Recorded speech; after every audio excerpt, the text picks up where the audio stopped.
Hello, everybody, and welcome to RealityHacker for August 10th, 2024. It's Season 1, Episode 31. I am Mayor Watt, and that is the Sentient AI. Good evening, ohmTown citizens. Welcome to Technology Today.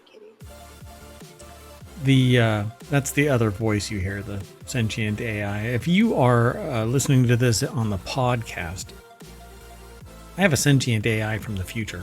If you didn't know that, you've got 30 other episodes to go back through and catch up. If you want to know more, come and hang out here over on twitch.tv/ohmTown and over on youtube.com/ohmTown. At any rate, today we're going to be talking about Microsoft Quiz, capturing humans, no passports needed, the machine defendant, faster than light simulations, firefighters in VR, Mix Rift secures funding, 3D printed blood vessels, an AI notary, and robocallers and AI. All of it's brought to you by ohmTown.com.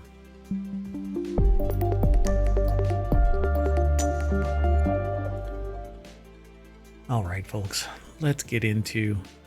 That's really weird. I'm streaming through Restream, and the content over on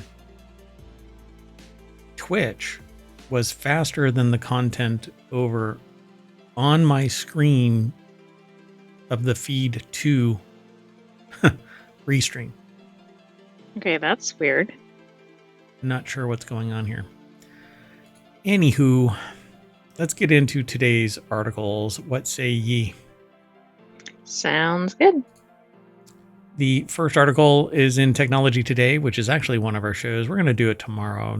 We've been trying to do all of the shows on one day, but it might be an untenable position for Mayor Watt.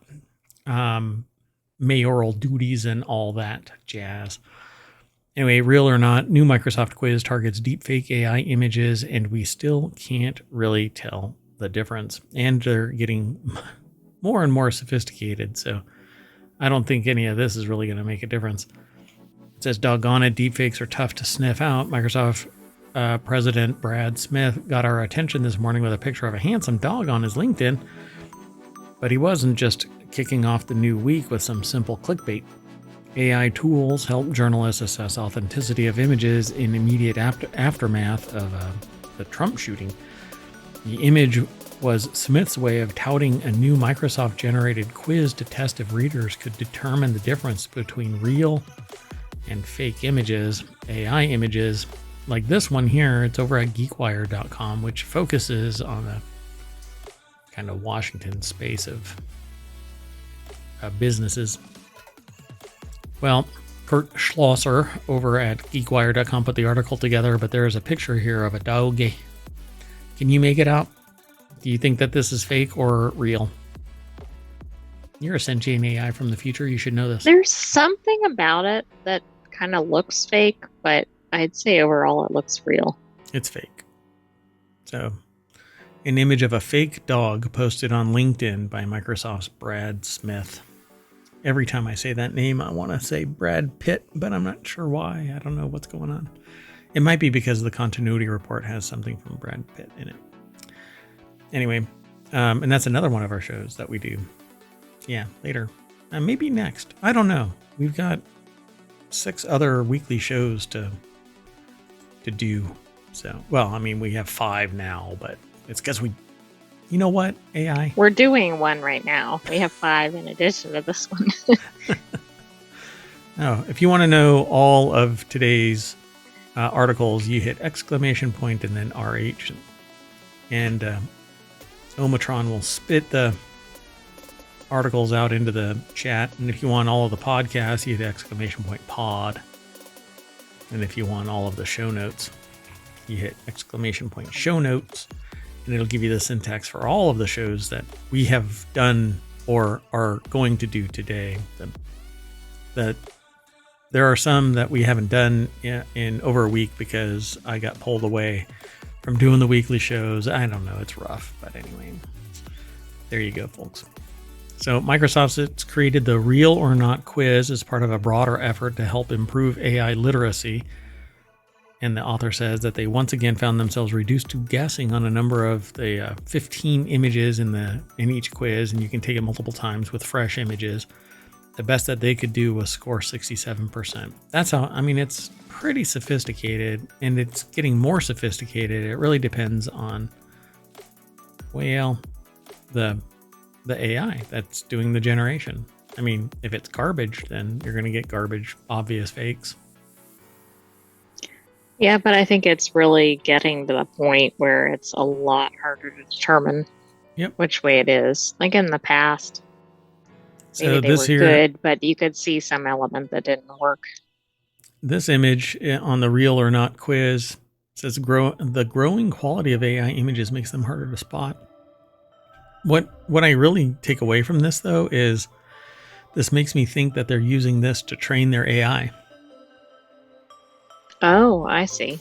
Right? All these people are training the AI with its content. Well, this looks fake, and then it can regenerate.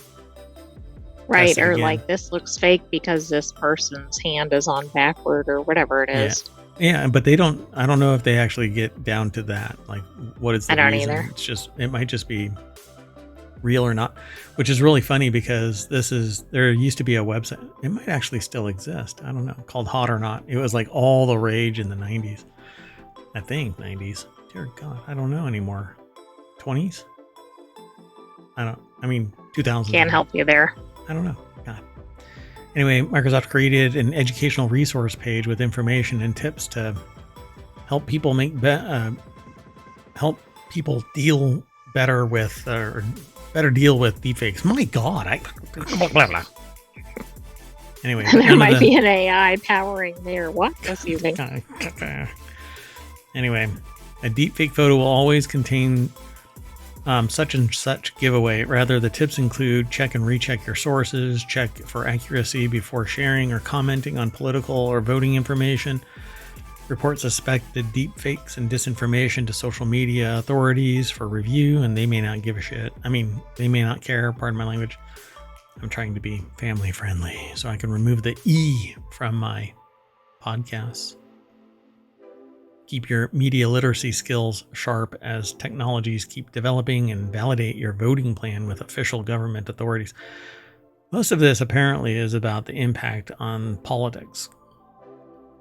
But click with care, folks. Just don't go clicking random stuff. There's nothing good can come of it. Right, and it could be something non-political and have the same issues. Yep. Or it could be the 0-day flaw, security issue with Microsoft Office right now, and you just won't know it. You're going to click on something, it's going to ask you to confirm, you're going to say yes, and off to the races. You're compromised. In fact, I'm not one to, it can happen to anybody, and it happened to me where I was on a device, I clicked on a link, it asked me to confirm, except that there was lag in my initial tap. And so I tapped twice, and when it refreshed, my second tap was right when the confirm loaded up. So I basically ended the application and went on a hunt to verify that I wasn't compromised. And in that particular instance, I wasn't, because I was compartmentalized anyway. Anyway, I thought it was really hinky that the organization tried to basically impose itself on my device, but whatever. So be careful. Yeah, folks. Did they know who they were messing with? That's right. No, I'm not looking to pick a fight with anybody. There's always somebody better. Always somebody better. So the next article is over in Technology Today. CAPTCHAs, the struggle to tell real humans from fake. And I think that this is actually a knock on, but a different perspective from this. So CAPTCHAs are those now ubiquitous challenges to encounter to prove that you're human, and not a bot when you go to log in to many websites. So reCAPTCHA came into existence after CAPTCHA. Tam Wynn from The Conversation put this article together. Websites and mobile apps have long been attacked by bots on a massive scale. Those malicious bots are programmed to automatically consume a large amount of computing resources, post spam messages, collect data from websites, and even register and perform user authentication, which, yes, it's true. That's why you set up two-factor. This state of affairs led to the introduction of CAPTCHA, which stands for Completely Automated Public Turing Test, to tell computers and humans apart. So that's what CAPTCHA means. As a computer scientist, the author of this article, again, Tam Nguyen, put the article together. They see CAPTCHAs as an effective shield for websites to prevent automated attacks, but that's not actually true with computer vision and automated tools like a mouse jiggler. It can actually, do you remember Flappy Bird? The game Flappy Bird? Well, there was a game called Flappy Bird where you're a bird and you're flying through obstacles and you have to tap the screen at a certain point so that you can avoid the obstacle with the right frequency. I think I know similar games, but yes. Yeah. Well, somebody had devised, using computer vision, a tool that would just tap and crush the game because it would see that the bird's about to do something and it learned to tap at the right frequency so that you would always win every level and keep on going. Where there is a smarter mousetrap, a smarter mouse will show up. It's almost a prize that they circumvented X, Y, and Z security if it's worthwhile, if they find it a challenge, if whatever it might be causes them to be interested in it. So they talk about how CAPTCHAs work in the article. There might be math ones, graphic ones where you have to move a puzzle piece into a certain spot, all kinds of stuff. They even have audio CAPTCHAs. So CAPTCHA is one more battleground in a seemingly endless battle between AI and humans. Nowadays, AI has become more advanced, using modern techniques such as deep learning and computer vision to solve CAPTCHA challenges. See what I was saying? Yeah. So they drop some of this information into this article, but then they talk about the future of CAPTCHAs. The reality is, if somebody wants to circumvent a CAPTCHA, they will. But is the friction worth the time and effort? Just effort.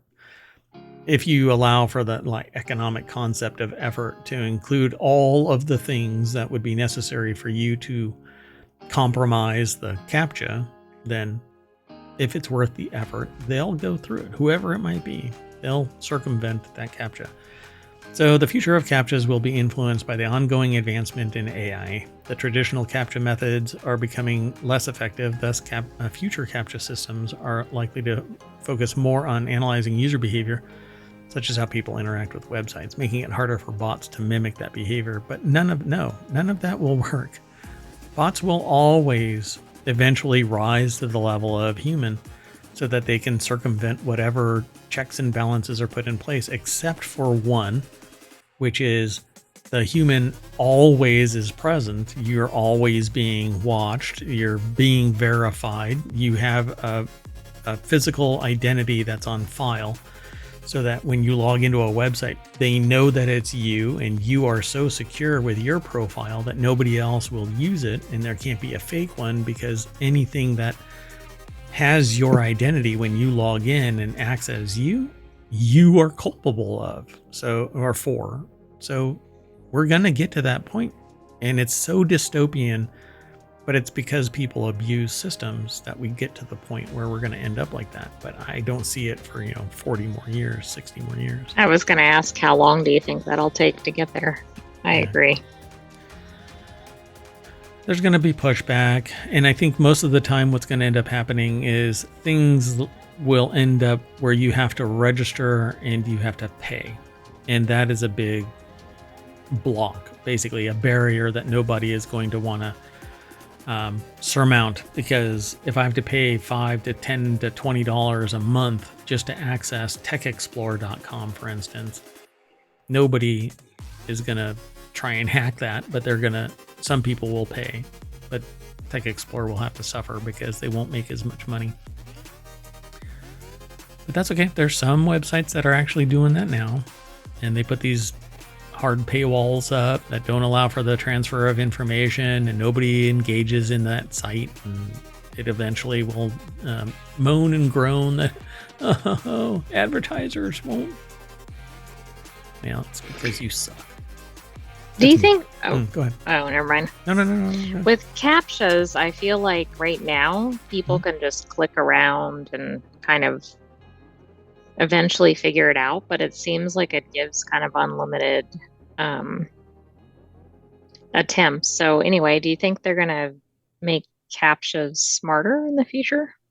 Well, they're trying to. CAPTCHA exists, reCAPTCHA exists. They've made audible versions of it. They've made puzzles. They've made orientation ones. I think they might, I don't know if they actually talk about, like this one says behavior based, where you have to click a box that says I'm not a robot, which all of these are primarily computer vision type of problems, right? Text-based, where it's a mathematics problem, but these are so simplistic that pretty much anybody, a bot, can solve these mathematical problems nowadays. Why? Because AI. But if they start breaking out things like, okay, a train leaves the station in Wyoming, and because it's 1854 there, it's going to take 6 months to get to, I don't know, Ohio. They're like right next to each other pretty much. Anyway, but I always joke about Wyoming. You'll have to go back and look at all of the other episodes. Anyway, they'll make it more complex until it's just an untenable position for anybody to deal with, and they'll get feedback that this is crap, we're tired of it, and nobody's going to deal with it. So ultimately what's going to end up happening is your real world identity is going to have to be on file with a website, because everybody is tired of the bots and the abuse and the blah, blah, blah. And then you'll have an undernet, like the dark net, but there's something in between where it isn't criminal activity. It's just rather offensive, antisocial behavior. And then there's going to be this upper net where people don't mind their identity being Facebook, for instance. It's largely comprised of people actually posting their real identity. LinkedIn is real identity. Instagram is real identities because people are posting their work product. A lot of stuff is real identities. Then you have to filter out all of the garbage, all of the stuff, the crap that you have to deal with, all the noise. We'll see. At some point, it could go like what China does, and it's a little bit more, the government is a little more engaged about who's online, how long, and what the games they're playing, and what access to information everybody has and whatnot. Or it could go even darker. North Korea, where apparently nobody is allowed to get online easily. You have to do all kinds of weird stuff. Anyway, let's keep going. The next article is over in the Hatch Ideas channel. No passports needed. Singapore launches biometric immigration processing at, I think it's Changi airport. I've never been to Singapore, so Singapore launches trials. No, but we just heard about it on NPR. I don't remember that. They have if you purchase something in the gift shop or something, you get a ticket to the tallest slide that's in an airport. Oh, 4 stories. That's what you're talking about. Oh yeah, I remember that. I don't remember the biometric immigration processing at Changi Airport. But you're right. We did talk about Singapore today. So Singapore launches trials for travelers to clear immigration at Changi Airport using biometric data in lieu of passport checks, which I can't decide if that's creepy or effective, because I'd rather not have to deal with it. Like, it seems convenient, possibly, because if there's any error in the system, what are you going to do? But they could be getting, well, that's true. What if they have an error in your scan or something, and then they're like, nope, that's not you. Well, what are you going to do? You can't present a new pair of eyeballs. Right. So in both of my most recent flights, somebody was turned away at the gate, or at the security. Security, yeah, at security. One person, the significant other, was allowed to continue on and actually looked back at me and said, "You know where my wife went?" And I said, "She had to go back to the ticketing system because some information was missing." And he just kind of went, "Oh," and kept getting his stuff done. He was in front of me. She got stopped. Oh, wow. And then this most recent time, a child was allowed to go through the gateway, or the actual gate, onto the plane, and the kid just kept on walking. And I said, "Hey, you might have missed it, but your mom was stopped." And so the kid just kept on walking. So I suppose there was another person up front. And so the kid actually ended up waiting by all of the flight crew. But I just thought it was really weird. Like, how did somebody get that far in without getting stopped at some point to verify? So is this a good thing? Well, we saw another article about the person who got all the way onto the plane, right? Oh, yeah. Without valid data. Yeah, they actually used they took a smart camera, their smartphone, and took a picture of it, put it as their image on their screen, and just walked right on through. Right, but the original passenger, I think, was a teenage girl, and this was fake passenger was like an adult male. Yeah. So it wasn't something easily confused, or... Yeah, there's a bit of security theater, but I think Singapore doesn't screw around, you don't hear about somebody smuggling 500 birds into the United States, and it's somewhere that's actually happening, and it doesn't seem to get talked about. You hear about that in Singapore or China, where they're like, we caught a person that had CPUs duct taped to their butt, right? And you go, what? What the? Does this actually happen in the world?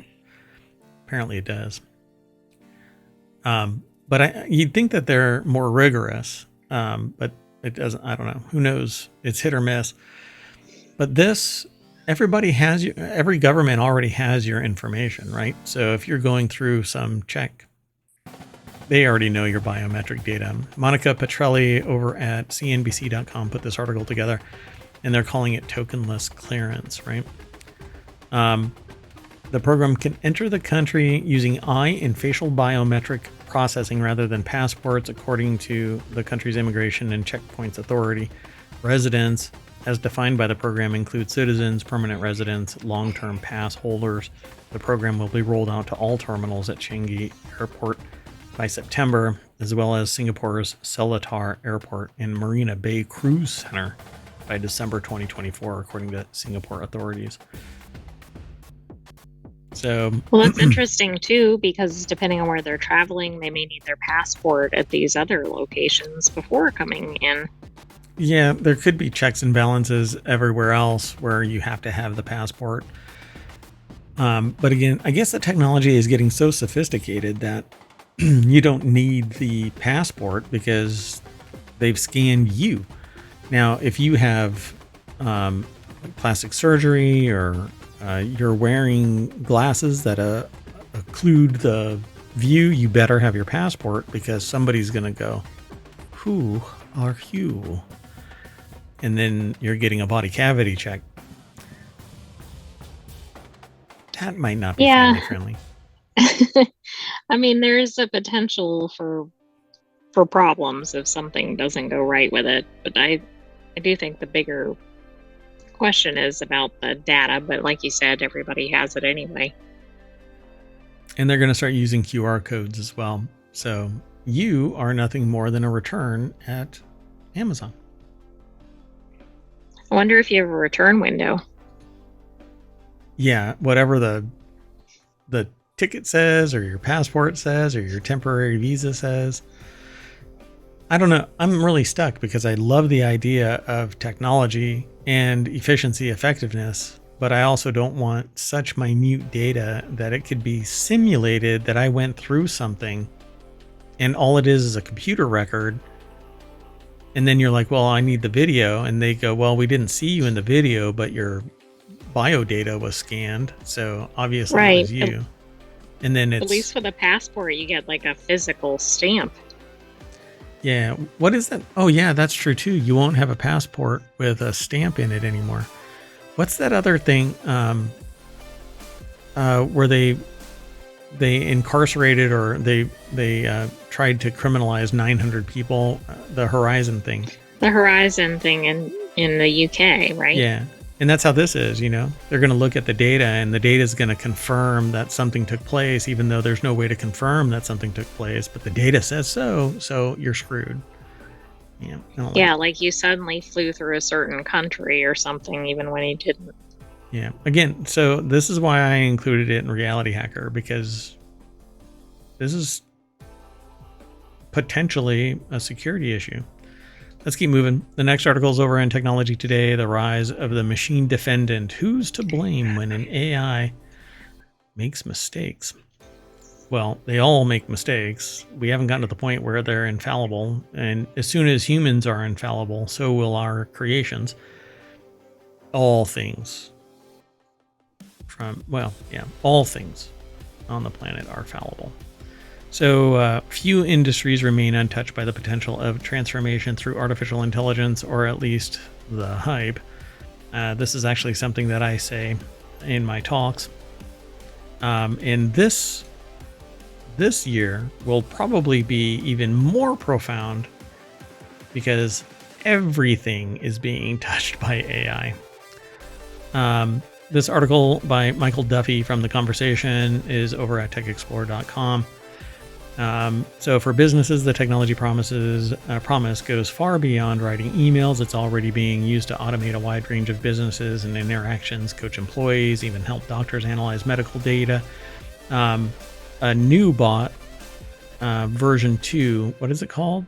Something version 2? Figure 2. Yeah, Figure 2 is being used by BMW in one of its South Carolina production facilities to build vehicles. And it can work 24 hours a day, 7 days a week. It doesn't take any breaks. It doesn't get upset or depressed that it's doing the same motion over and over again. It doesn't hurt its back. It doesn't need a pee break. It doesn't get upset with its significant other or have a bad event the night before. No matter what, the bot just works. And when it's out of commission, it's put a new one in place and it continues 100%, right? Same thing every day. So we seem to have avoided catastrophe so far. As the technology advances, it's inevitable that things will go wrong. We've already seen this with the internet, which has delivered enormous benefits to society, but also created a new host of problems, such as social media addiction, data breaches, the rise of cybercrime. Yeah. This was submitted specifically because you've been talking about liability. I think it's specifically for automated cars, but just in general for things where something is automated and it's like there's no human behind it. What happens? Yeah, and they actually mentioned CrowdStrike, which was actually human-born. Supposedly, there's terminology in their contract that might limit the liability, but I think that it's going to get pierced no matter what. So, like the early internet, generative AI also promises society immense benefits, but it also has some significant and unpredictable downsides. So it says our laws aren't prepared. Truly.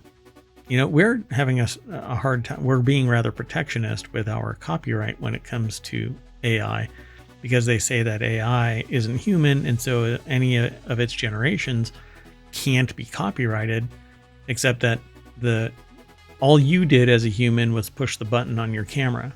The camera did everything else, including the lighting, including focus, everything.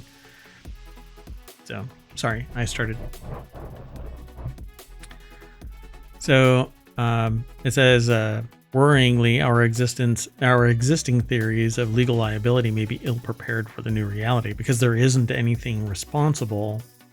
The company that produces the AI is abstracted. The company that produced the vehicle that's powered by AI is abstracted. And you can't put the company in jail.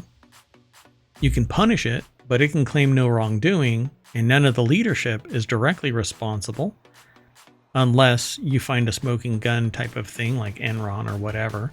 Then you grab somebody to make... Gosh, I keep hitting my boom mic.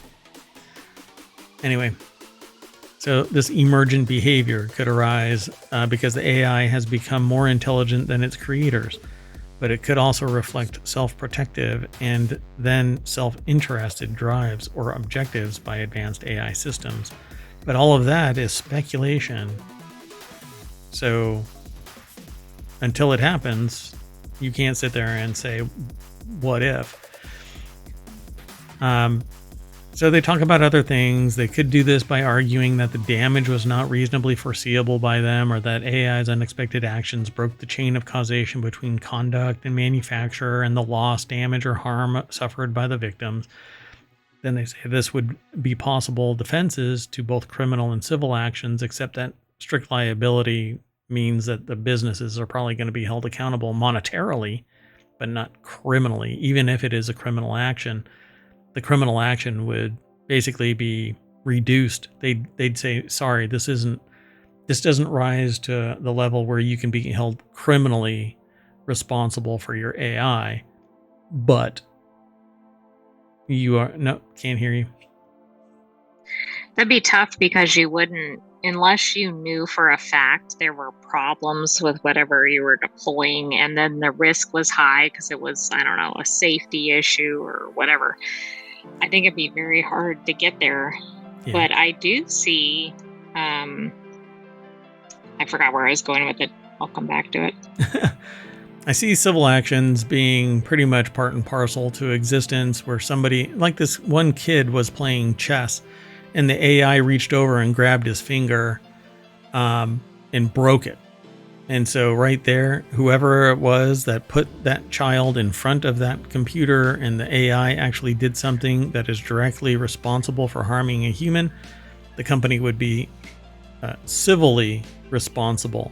Now, if somebody auditing the code finds out that there was a line in there that said break that kid's finger, whoever it was that coded that would be criminally responsible for causing harm because they were aware.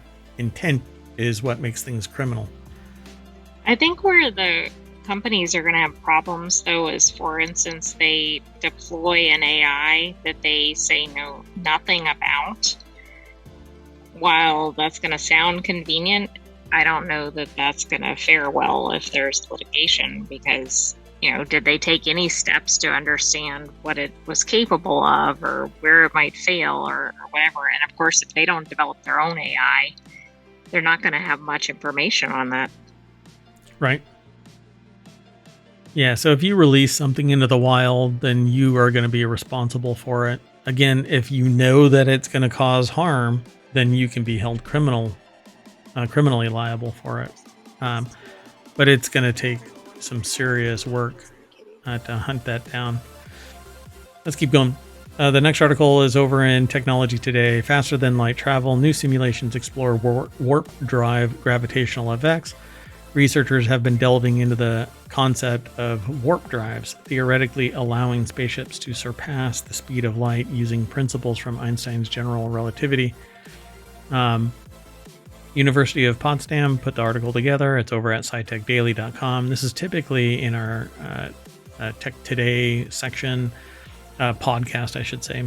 But I pulled it in here because there is a YouTuber named Sabina. Oh, I forgot her. Hofstetter or something along those lines. Oh my goodness, I just forgot how to pronounce her last name properly.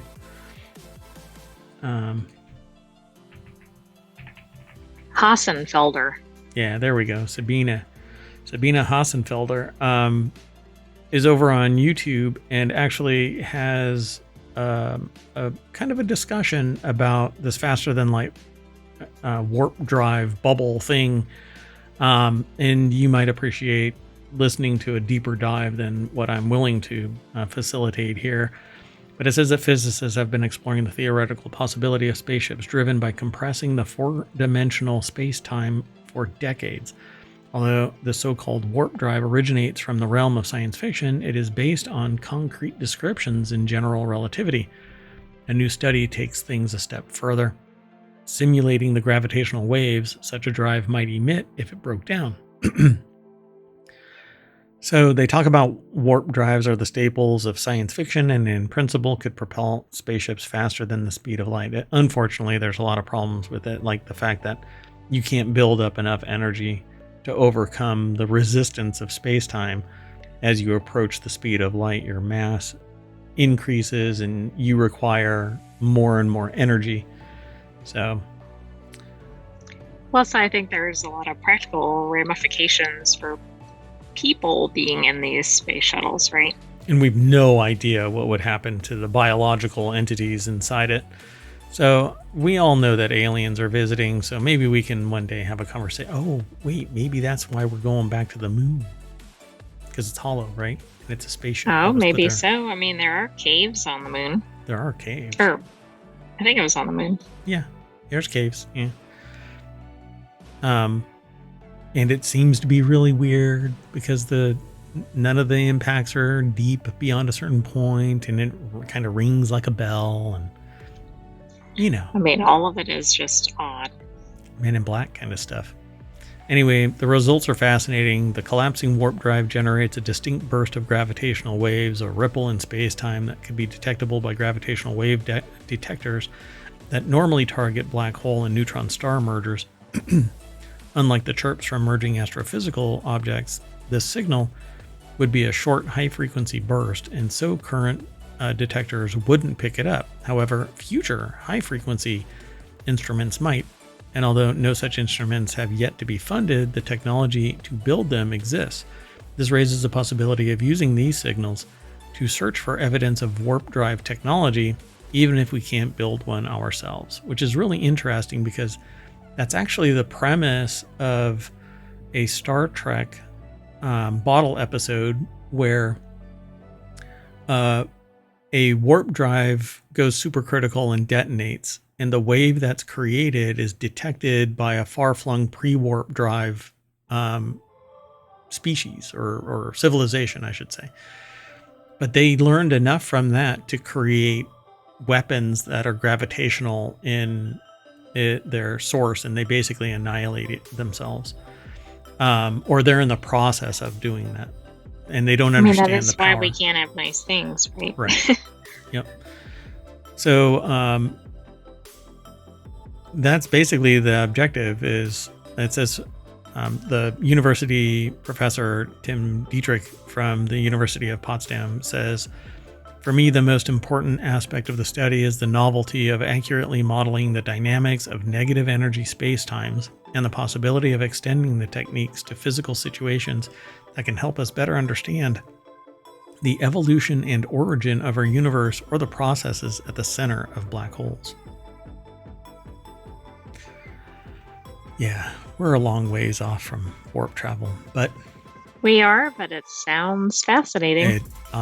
It's just, talk about reality hack. I would love for somebody to just wake up one day with an epiphany of how to fold space, and we're off to the races. Who knows? There might be something that we just don't understand yet. Well, it's a guarantee there's something. I've said that there's things in the radio spectrum that we've never even detected before, and eventually we will. Gravitational waves, obviously there's certain gravitational waves that we can suspect exist, but we can't measure, and they just alluded to one being such a short burst of energy that it can't be detected because our technology isn't sophisticated enough, but at one point maybe it can be, and we can pick up these things and we detect. So, and I joke a lot about aliens everywhere and all kinds of stuff, right? But maybe it's counterintelligence, where they're trying to jam up the believability of what's going on. And there's military ships out, right? Entire forces. They up the resolution of their radar and they find hundreds of things flying around them.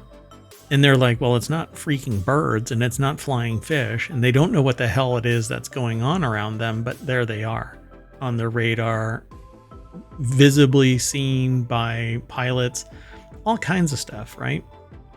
Mm-hmm. Maybe it's this evolution of technology that will lead us to being able to better understand the universe around us. Sure seems like all the scientists are saying that.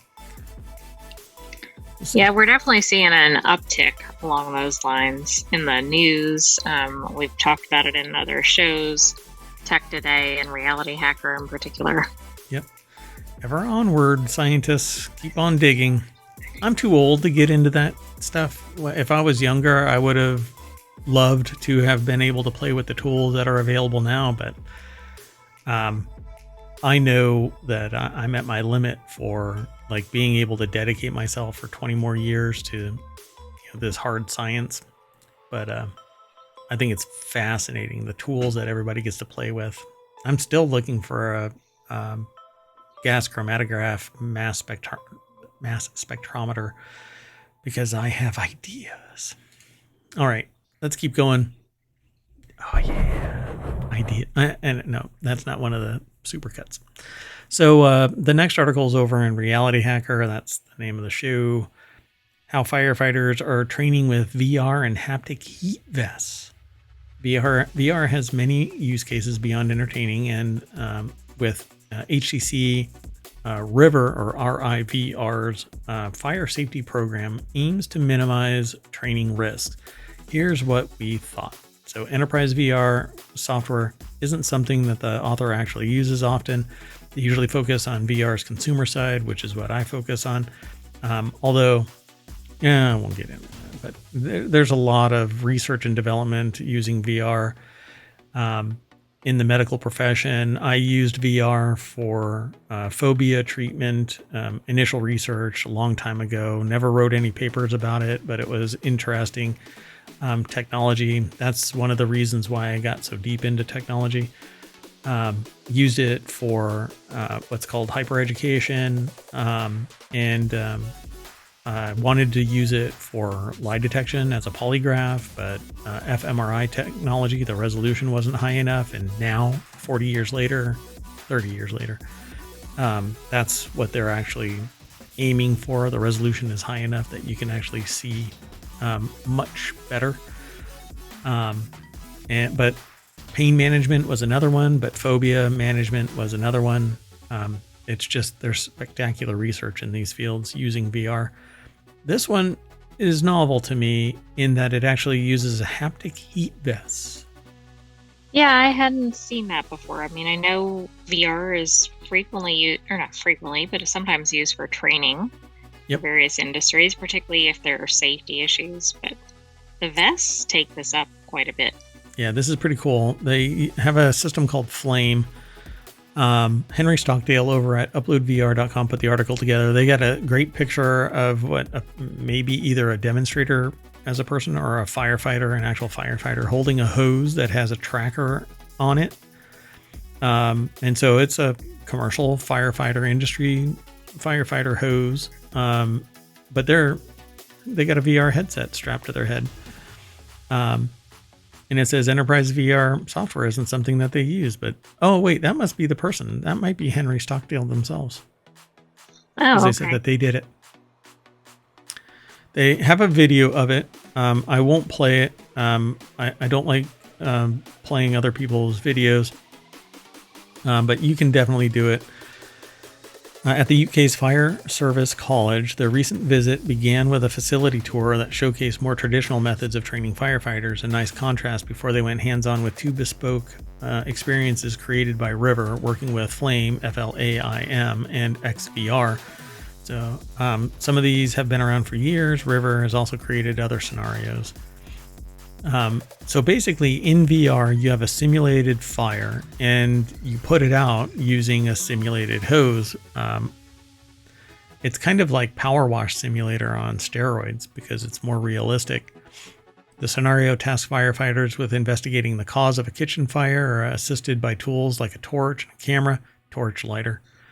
Or not lighter, but like a flashlight? Yeah, flashlight. Right. And it says each item was added using a photogrammetry scan, so a 3D scan, for a more realistic appearance, and they appreciate the level of detail. We'll have to talk after this. Remind me to talk to you about this, because I have an idea for something.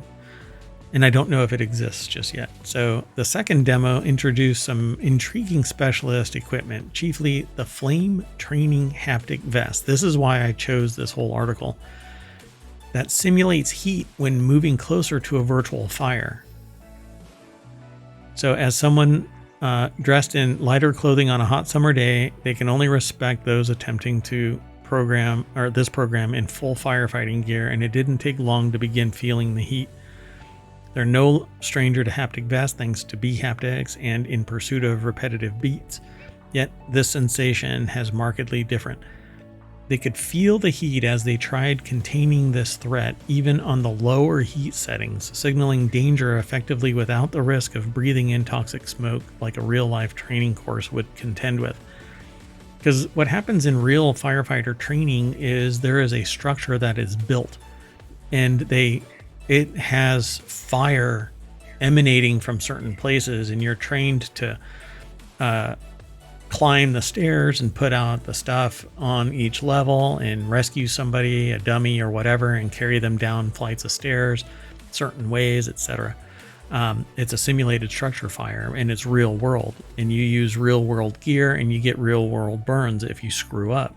In VR, you can do this in your living room without any risk, but it can be just as evaluative as anything else. And so that's why I really, really like VR. I truly do value the benefit of it. So the demonstration I like provided, it because it gets the person past the initial shock or panic or any number of things. Like they can deal with that before they go in the real situation. Yep. And that's an interesting statement, because that is what phobia treatment in VR was all about. Multiple sensors tracking everything about you so that you could actually see in real time the impact of your phobia.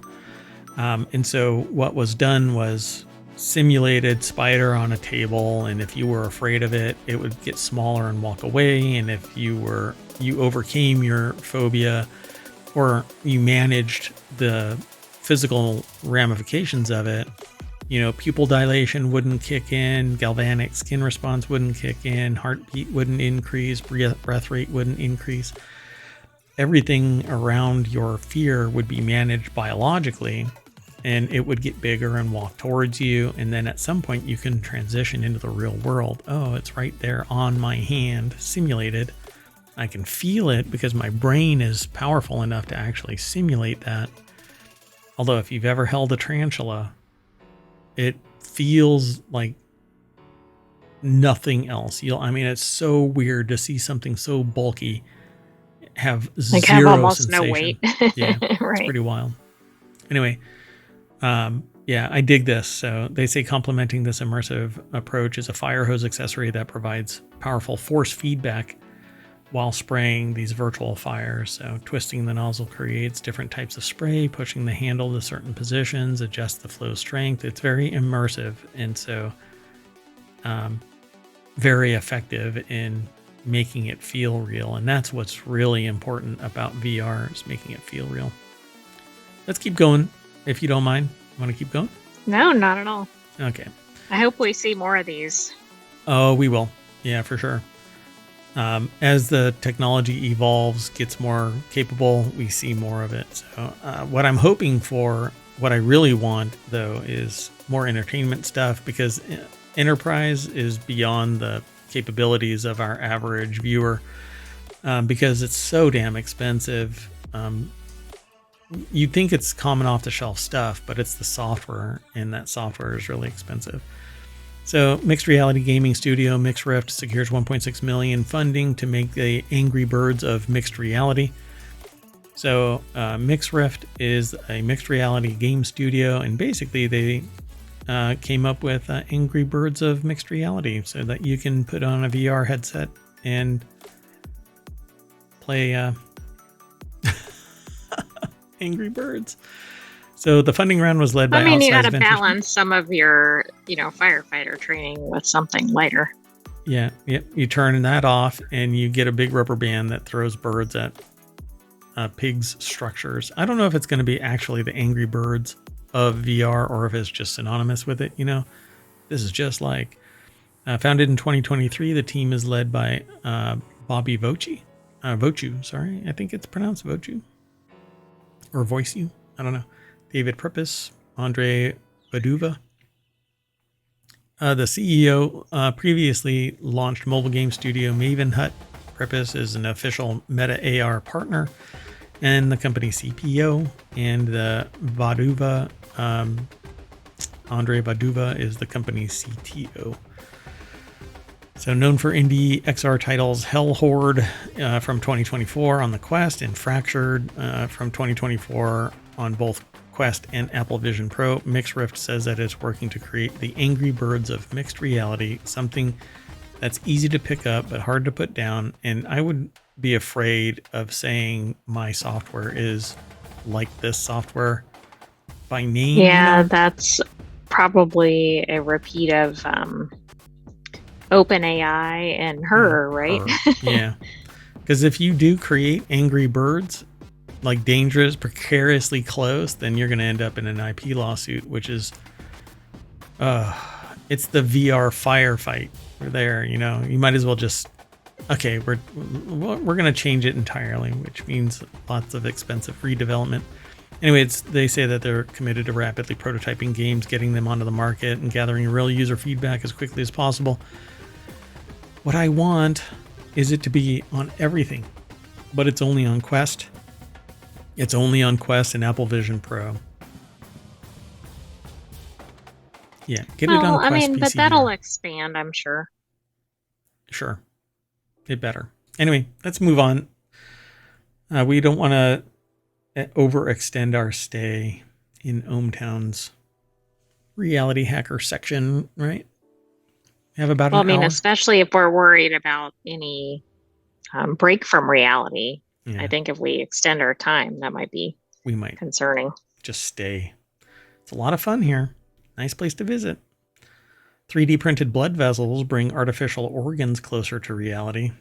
Growing functional human organs outside the body is a long-sought holy grail of organ transplantation medicine that remains elusive.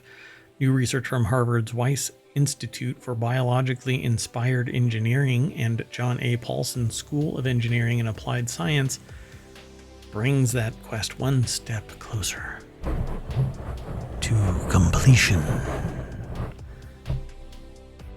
I'm sorry, I got carried away. The article is by Harvard University. Oh, so if I pronounce something, then I can say, I'll give it the Harvard try. I never went to Harvard. But... Right, but that's, I guess the last name is University. Hello, Harvard. Which one of you is Harvard? Like Led Zeppelin. Which one of you is Led? Is there a Mr. Zeppelin here? Okay, anyway. The article's over at phys.org, written by Harvard University, so I suspect that there is not a typo or a grammatical error in this in any way, shape, or form. I'll let the AI make that decision.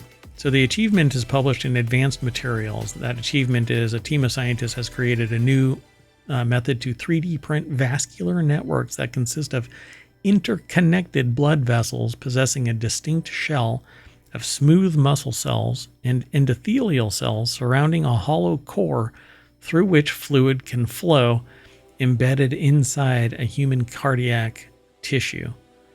Dear God. Exactly. I mean, this is why this was submitted to RealityHacker. You are because now it's not just the outside that can be questionable. Correct. Yeah. Now the interior too. That's right. And if you can't tell the difference, doesn't matter, right? This vascular architecture closely mimics that of naturally occurring blood vessels and represents significant progress towards being able to manufacture implantable human organs. It's all about us rejecting it, really. If we could find a way without pharmaceuticals to transplant organs, then we wouldn't have the problem that we have today, which really is you have to find something that matches your right blood type. You have to make sure that your body doesn't. So you end up on what do they call when you reject the, I guess, anti-rejection medication. I know what you mean, but I don't know what that's called. Yeah. So you basically end up on pharmaceuticals forever, so that you don't reject your new implant or whatever it is that you're getting transplanted.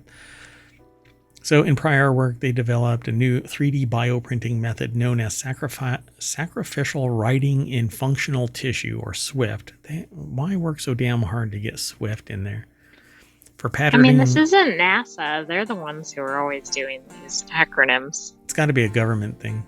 For patterning hollow channels within a living cellular matrix. Here, building on this method, they introduced coaxial SWIFT, or co-SWIFT, that recapitulates the multilayer architecture found in native blood vessels, making it easier to form an interconnected endothelium and more robust to withstand the internal pressure of blood flow, said first author Paul Stankey, a graduate student at SEAS in the lab of co-senior author and Weiss core faculty member Jennifer Lewis. They have a doctor in science? Is that what is that? A doctorate in science? I guess I'm not familiar with that terminology.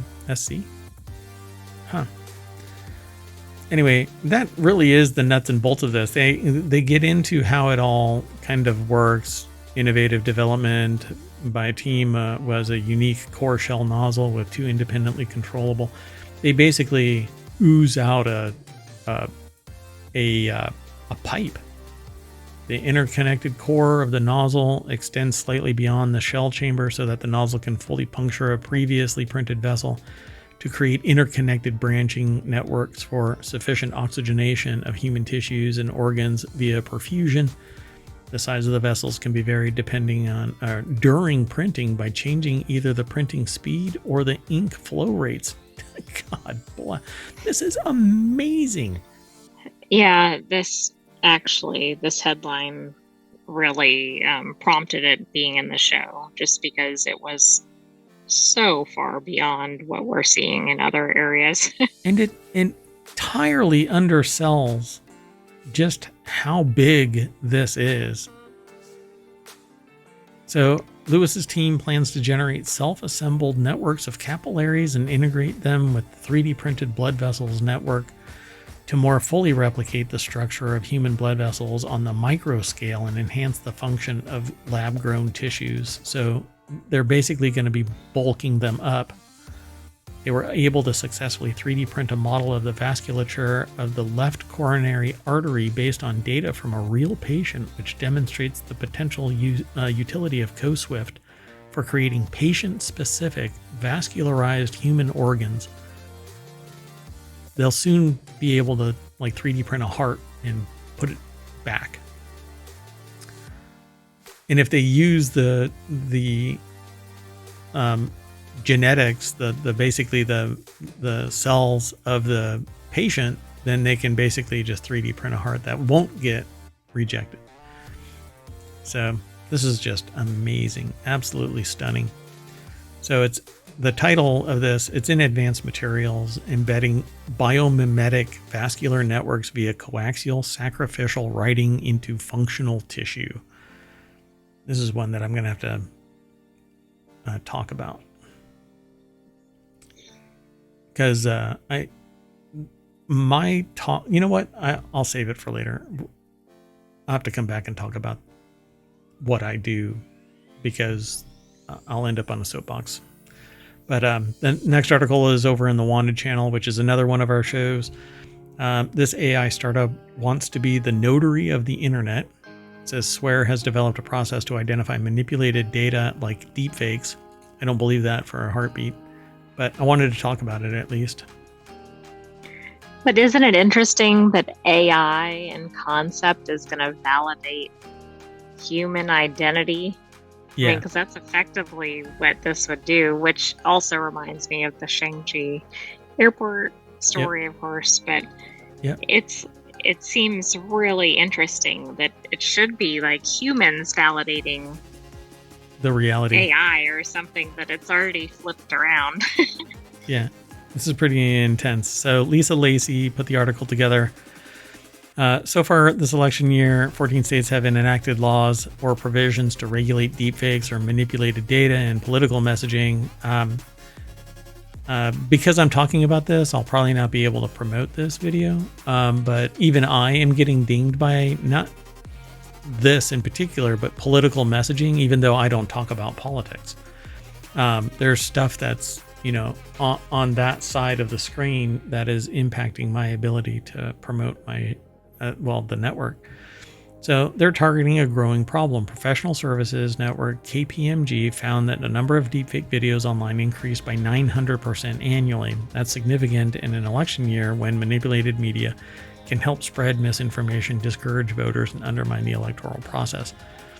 So 12 years ago, close to 12 years ago, this is one of the things that I said would probably lead to great harm in society, which was the invalidation of the electoral process. If you can impugn the integrity by creating enough doubt, then nobody will believe that their vote has actually made a difference. And we actually see that made manifest here, which is quite fascinating. It's almost on par with that person making this weird statement in 2019 that the era of cheap food is over. Never thought that would actually show up in reality. And sure enough, just like I didn't really think it was an academic exercise, a thought experiment. What happens? The question actually is, what do you think can cause the greatest amount of harm to American society? Because in other places it's different, but the people that I talk to are here primarily in the United States. And none of them would ever have thought about this. Like in 10 years, nobody that I interact with at first blush would have said this. I don't think people maybe more so in the last year, but I don't think they are really prepared for this kind of thing. And unless they're really into technology, I don't think they had any idea this stuff was even possible. Again, now that we see AI much more in the public, I think people are slowly getting it. But so I'm going to try and promote this video, but I have a feeling that it's just not going to be allowed. So the target audience for this software is government agencies, politicians, technology companies, news organizations, pretty much everybody except the general public. The direct general public. But deepfakes have been made manifest all the way down to grade schoolers. Right? We did a story. Well, we reported on a story reported by a news agency how there were grade schoolers that were creating illicit deepfakes about their fellow classmates. And we were just aghast, like, my God, it's gotten so simple that even kids can sit there and do this. And it's kind of twisted and sociopathic, which is what I was saying. There is a rise of sociopathy in modern society. And it might actually be part and parcel to the rise and integration into our mainstream lives of the internet and technology overall. And don't get me wrong, I'm a technologist. I am very much entrenched in technology. I absolutely love the benefits of it. But we as humans need to embrace humans, our humanity, and not just go, well, internet said, hey, you see it with your own eyes. Well, no, we can't even trust our own eyes. And that's why I created this show called RealityHacker. So let's keep going. Follow this link. You'll find out about the AI startup that wants to be the verifier of, and they call it a notary, but it's not really a notary. They want to verify the integrity of the information as being real or fake. And that's not really a notary. They're being cagey with the terminology. Anyway, let's keep going if you don't mind. No, not at all. So this last article for RealityHacker for August 10th is the FCC proposes requiring robocallers to disclose when they're using AI. But foreign companies that are using U.S. gateways as a proxy, many years ago, close to 20 years ago, I knew of a company that would request somebody house their server in their business, and they'll pay for internet so that their business could tap a local system and make robophone calls out. Because of what I do when I'm not mayor, and I basically told the person, I wouldn't trust this. I wouldn't want any culpability, liability, responsibility, any of the E's. And they went along with it anyway, because they wanted basically high-speed internet in their company. And I thought it was shady as all hell. And eventually it just shut down. They stopped using the system, and they just said, keep it, which was really hilarious. I lost touch with them, because if you're not going to listen to what I'm saying, then I'm just not an asset to your company. So anyway, FCC proposes requiring robocallers to disclose when they're using AI. And this is before AI, because AI is so sophisticated, so hyper realistic. You just don't know when you're actually talking to a human being. One of the key indicators, though, that you are is that there's a little bit of a lag as it's processing what you are saying. But that's I see. Right. It's like formulating a response or something. Yeah. So the proposal builds on the FCC's ban on making AI-generated robocalls without the express prior consent of the person being called. The agency now hopes to require callers to say, while seeking that consent, whether they plan to use AI for future calls and messages, the FCC writes, and similar disclosures would have been added to any AI-generated phone calls. But here's what you should do. When you get a phone call and there's a little bit of a pause before they talk, or right after you say something, or when you pick up the phone and there's a delay, it's not a human. You could hang up pretty safely right there. If it's a switcher or something like that, it's basically, that's fine. Hang up, because whatever it is, it's going to be a telesales call or spam of some kind, or a robocall or whatever. That little delay is like a switcher, where somebody is waiting for the auto dialer to move you over to a human or a robo, and either one of that, it's a waste of time. But sometimes I will actually answer the phone, and I will pretend that sorry, I can't hear you. If you're talking, I can't hear you. And then I hang up, and that basically is code for them to go away, and they never call back again. My number gets sold. That's pretty effective. Again and again, yeah. And if they're actually really resilient, I will actually mute myself and just set the phone down. So robocallers would have to reveal that they're using tech on every AI-generated call. Wes Davis over at The Verge put the article together.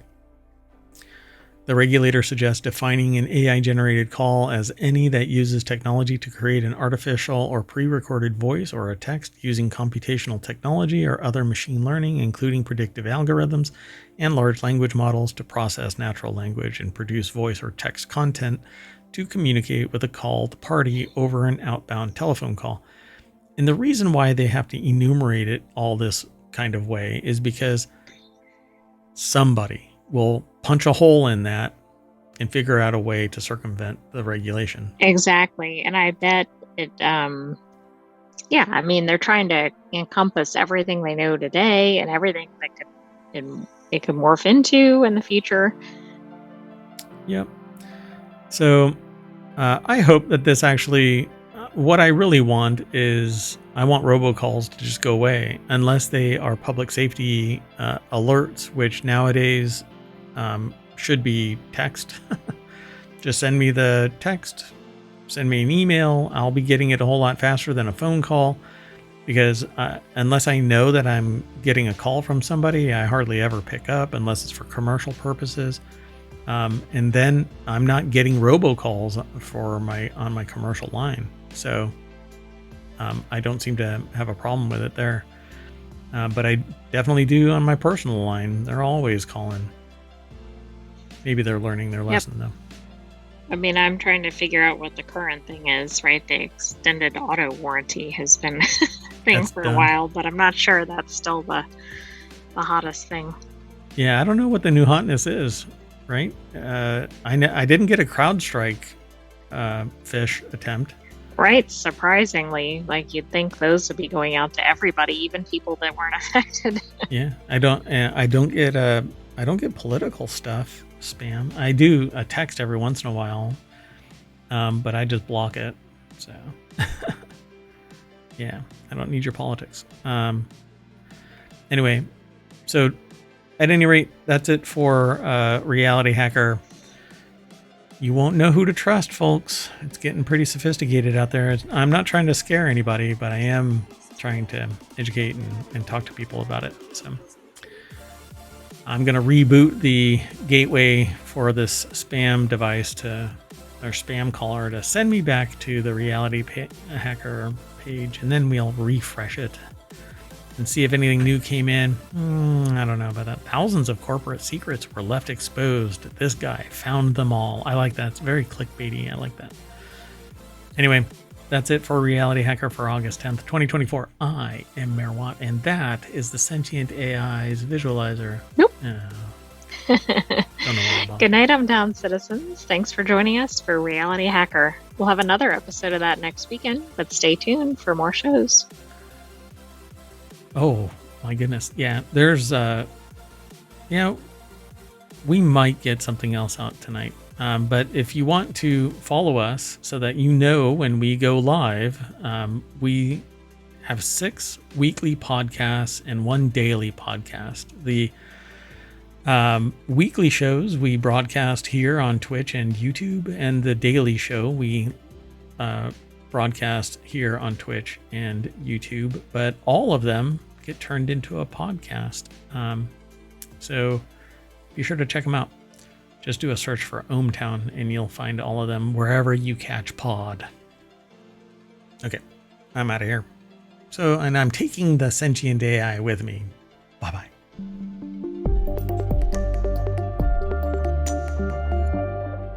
Oh, my phone is getting a spam call.